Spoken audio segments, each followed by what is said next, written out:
2025년 8월 19일 살아계신 하나님의 말씀 사도행전 1장 8절 말씀 가지고 삶의 능력을 얻기 위해서는 이라는 제 말씀드립니다.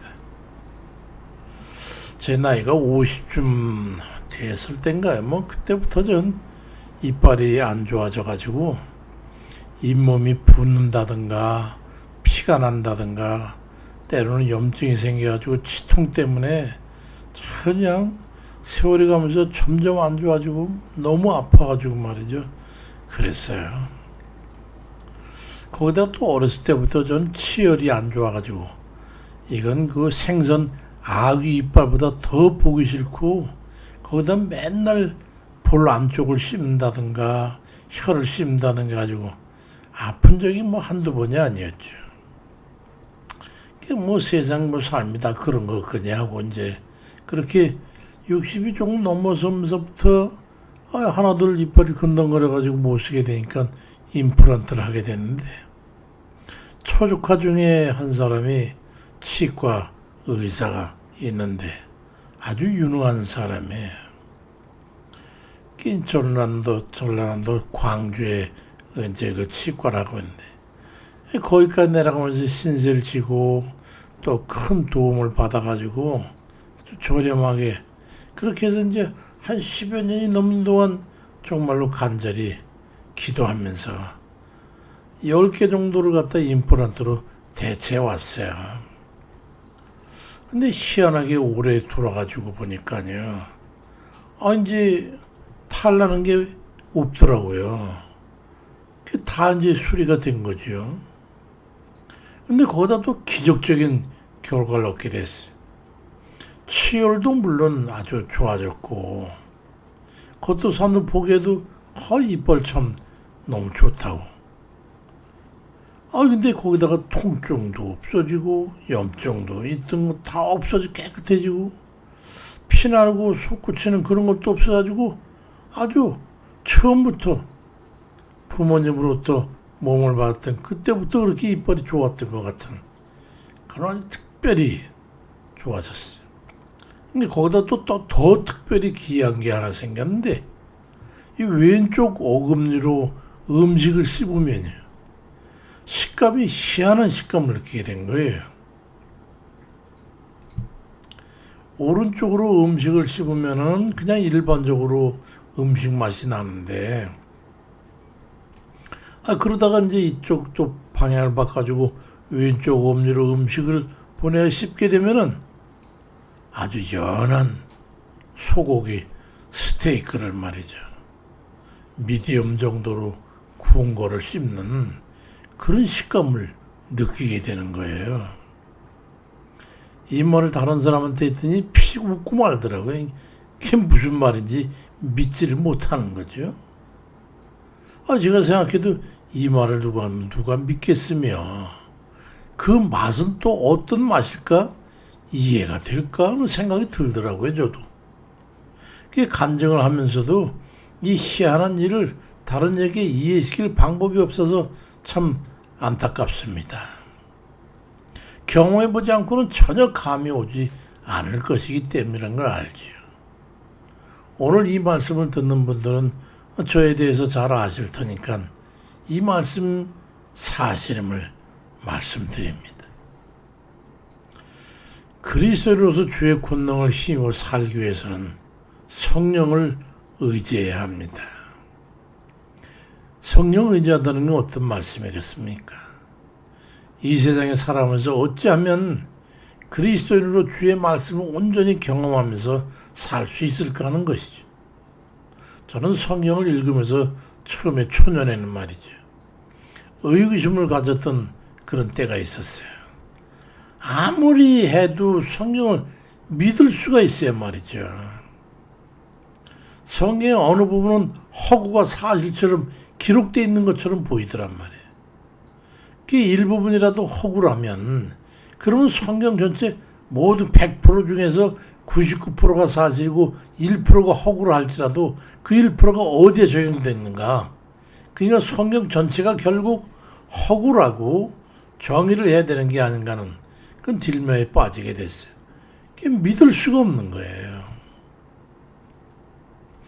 예를 든다면 이런 거죠. 출애굽기 기록된 애굽왕 바로에게 내렸던 10가지 재앙이나 홍해가 갈라져가지고 이스라엘 백성이 마른 땅으로 건너가고 애굽 군대는 거기다 수장된 거나 광야에서 만나를 이스라엘 백성에게 내려주셔가지고 그들 배불리 먹게 하시고 반석에서 물을 내가지고 마시게 하고 여리고성을 함성으로 찔렀다가지고 무너지고 요나가 큰 뱃속에 고기 뱃속에 들어갔다가 3일 만에 살아나서 바닷가에 뱉어버린 그런 사건이나 엘리야 사렙대 과부집에 기름병에서 계속 기름이 나온 그런 기록이나 또 물론 더 외에도 더 많지만 신약에 와서는 또 예수님 당시에 베드로가 갈릴리 바다를 걸은 사건이나 사도행전 8장에 기록되어 있는 주의 영이 빌립을 이끌어간지라 내시는 기쁘게 길을 가고 그를 다시 보지 못했다는 이런 해괴한 말이죠. 뭐 동화책이나 만화 같은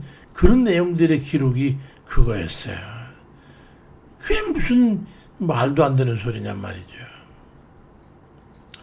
그런데 그런 세월이 가면서 하도 제가 믿음이 없으니까 신앙생활 하면서 예수님께서 직접 저를 만나 주시기도 하고 이렇게 만나 뵙고 앉아서 대여섯 시간 대담을 하면서 말씀을 듣기도 하고 울기도 하고 가르침 받기도 하고 어떤 데 말씀을 또 때로 추후로 또 말씀을 들려주시기도 하고 또 어떤 때 꿈으로도 실제 보여주시면서 이렇다고 가르쳐 주시기도 하고 그런 여러 가지 실제로 기적적인 체험을 하면서 그 말도 안 되는 기록들이 사실이라고 하는 것을 내 스스로 경험하게 되면서 그 어떻게 하면 이러한 기적적인 하나님의 권능을 범세 적용하면서 살 수 있을까?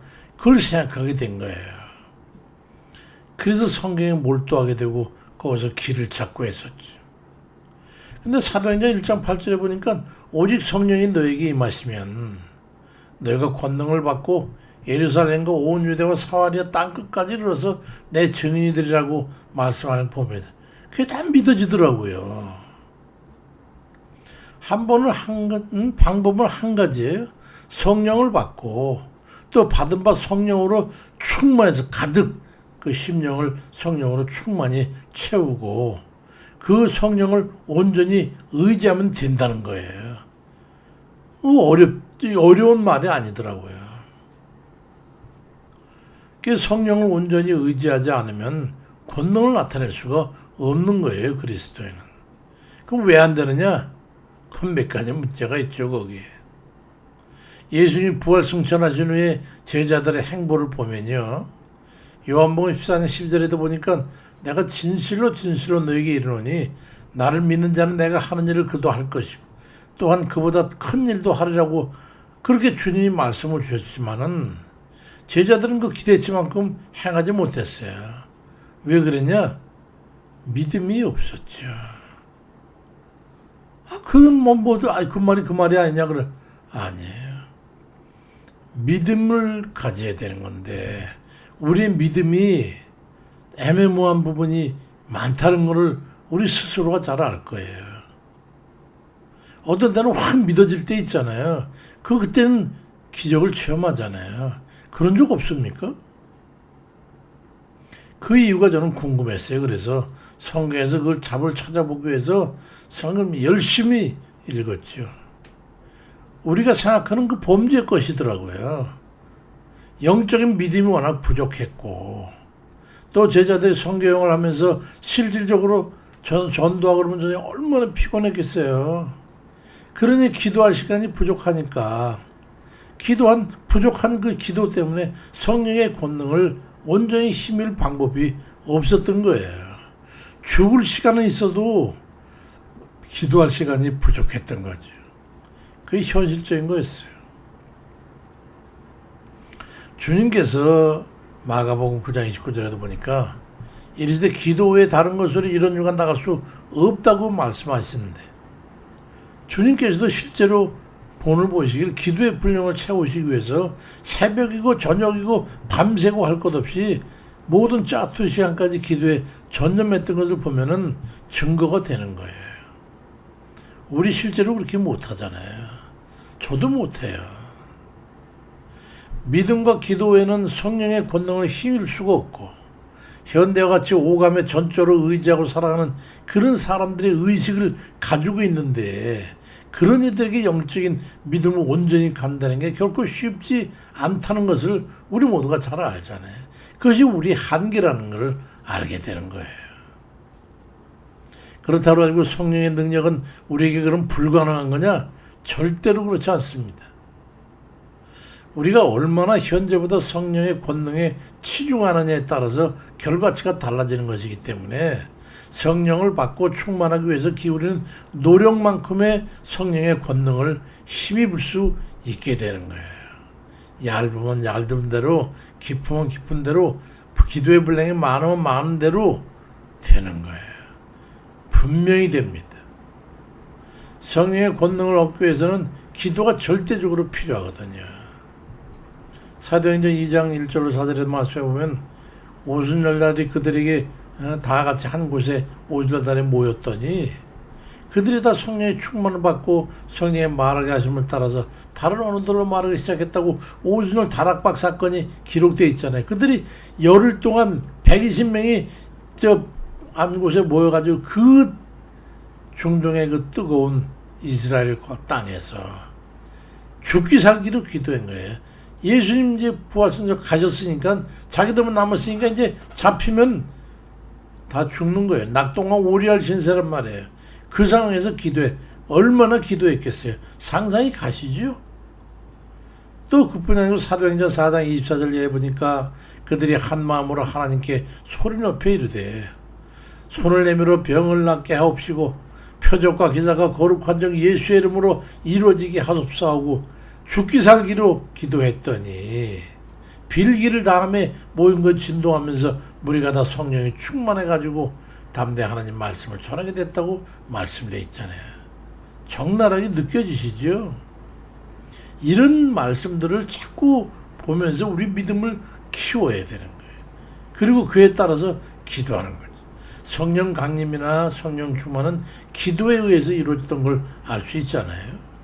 기도 없이는 성령의 권능을 받을 수가 없으니까 기도하지 않으면 우리는 그리스도인으로서 권능의 삶을 살 수가 없다는 말과 똑같은 거예요.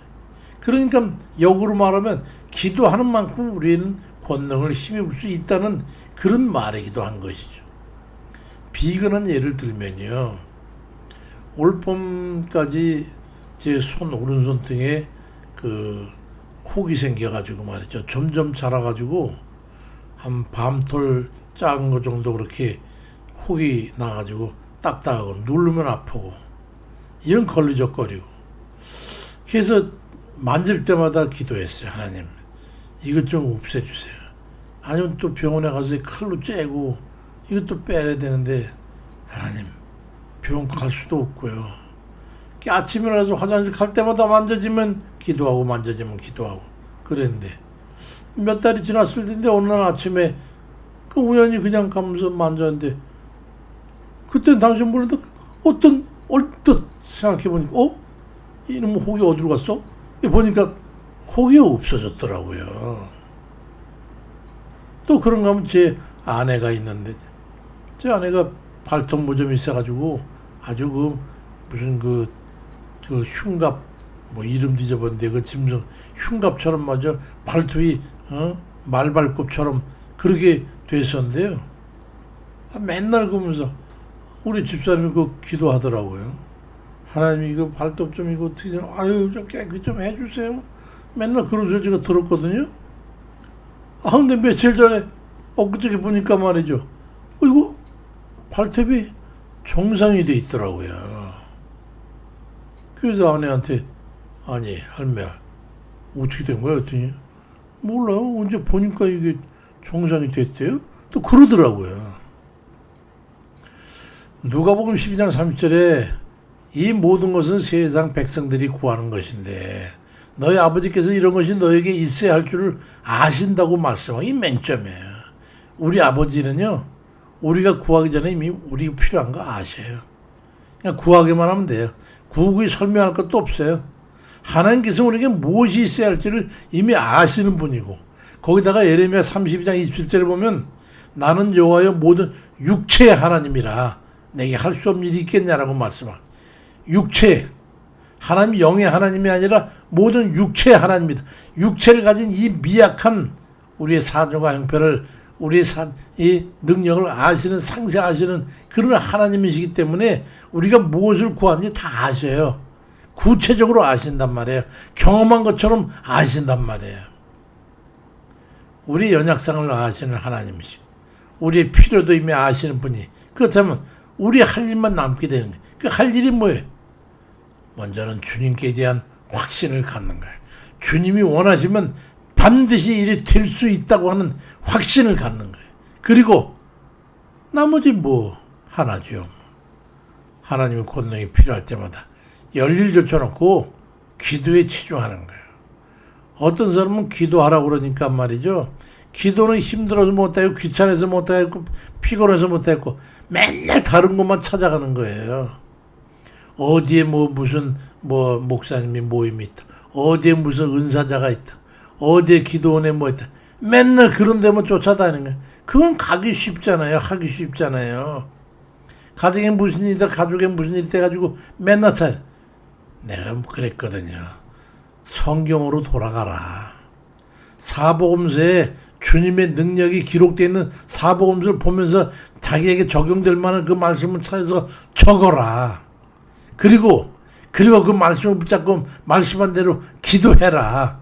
두 가지가 되는 거지. 나머지는 다 시작되없는 거라고 해도 안 돼요. 본인이 문제가 있어가지고 술 안 되길래 하나님 앞에 기도했더니 금식하라고. 저 기도하면 꼭 금식하라고 시키셔가지고 입장이 곤란한데. 금식했더니 내가 그랬어요. 닷새 금식하는 게 좋은데 몸이 많이 연약해졌으니까 3일만 금식해야 돼. 그랬더니 수요일 이틀 전인데 물어보니까 금식 못했대요. 힘들어서. 할 말이 없더라고요.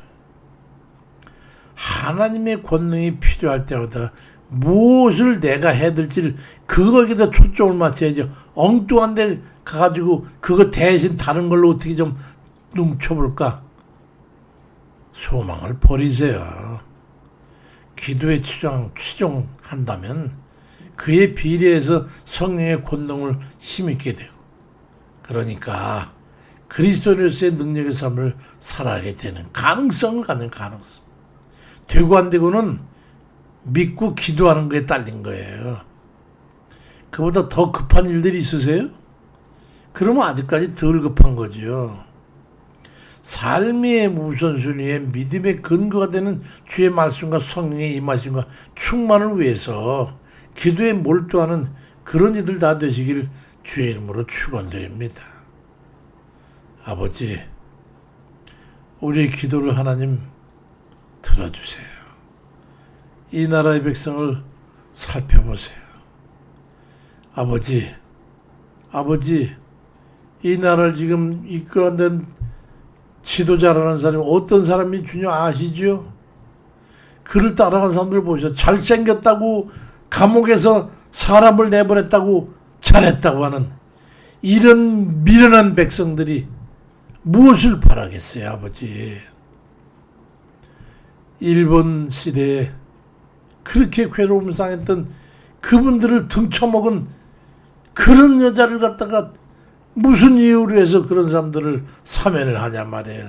도적놈이 재발절이니까 아버지 도덕을 내놓고 강도 같은 놈을 인정해서 떠나와서는 자기는 의로운 사람 마냥 온갖 세상 행정부에 검찰에 이런 일을 비난하면서 다 때려 부시겠다고.